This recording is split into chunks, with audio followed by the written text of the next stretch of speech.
Guess so. Here we go. Got it. Okay. So that's me. I was a punk-ass kid from Brooklyn who drove her mother crazy because everything I did with my right hand, I had to do with my left hand. And from a very early age, I taught myself how to be ambidextrous. And I found a lot of joy in being in that space of balance and symmetry. I was fortunate enough to go to a public high school that had a free dance program.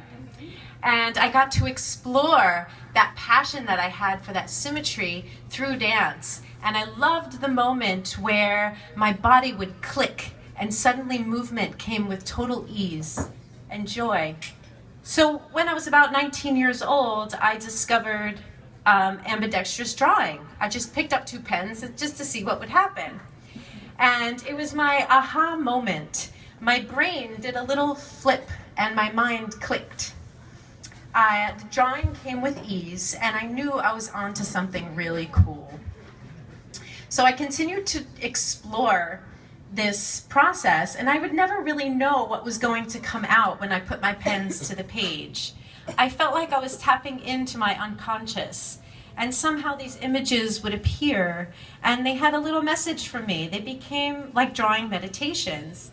And I discovered that I was actually utilizing both halves of my brain. The left side was focusing on keeping my hands steady and the fine motor coordination, and my right side was having a blast. It was like I was having a little brain orgasm with this work. So I continued this journey, and I started to make up rules for myself. So I said, okay, I'm going to start this drawing and I will not pick up my pens until the drawing's finished.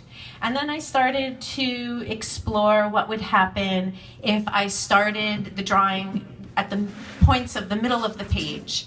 And what would happen if I started at the top of the page and I went down? And what if I went from the bottom of the page and went up? And I just started to explore directions and speeds and sizes. And I came to this conclusion. I called this process spontaneous symmetry.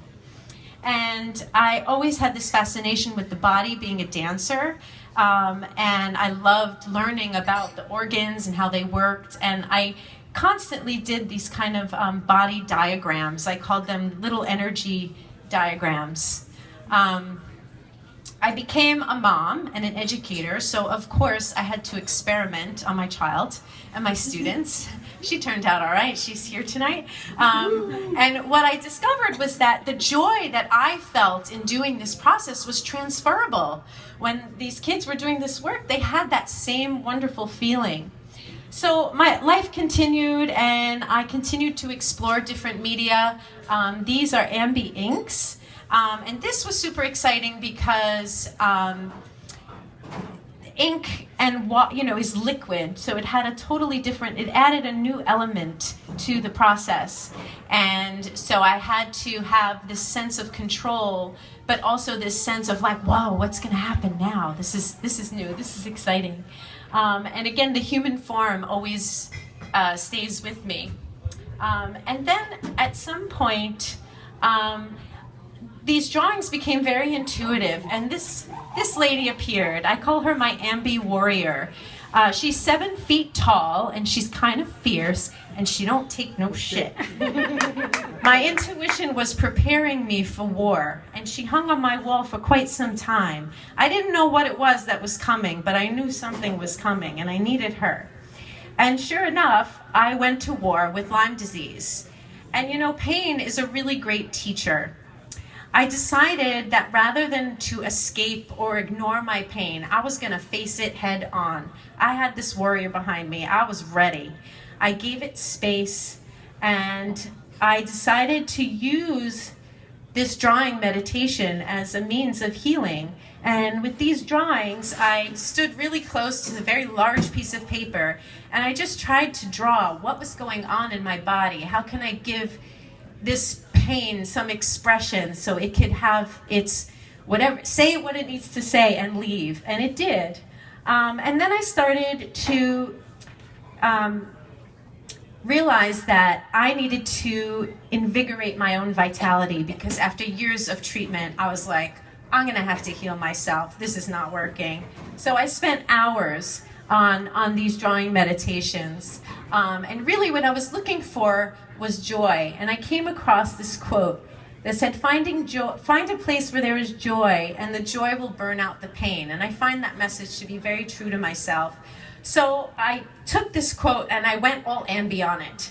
And I decided to take the words and deconstruct them and see what would happen if I abandoned punctuation and spacing and direction and just started writing them and let my brain do its flip thing and see if somehow new words would emerge, new meaning would emerge, and I would have a deeper understanding of the words. And when I did this piece called Follow Your Bliss, this was, I'd like to say, when I kind of came out as an artist and I realized that my bliss is being an artist. And I never really considered myself one, really until this point. And I realized that for my health and my sanity and my well-being, I need to be an artist. As much as I am an artist, I'm also an educator. And so I was searching for how am I going to merge these worlds together. And this saying from the late Muhammad Ali, service to others is the rent you pay for your room here on earth, really resonated with me. And I thought, how can I give back? So I started Ambi Arts, which is a way for me to give back to my community, to work with schools and bring arts and artists into schools so that other people can have the opportunity I did to explore their joy and their passion for art. And that's it.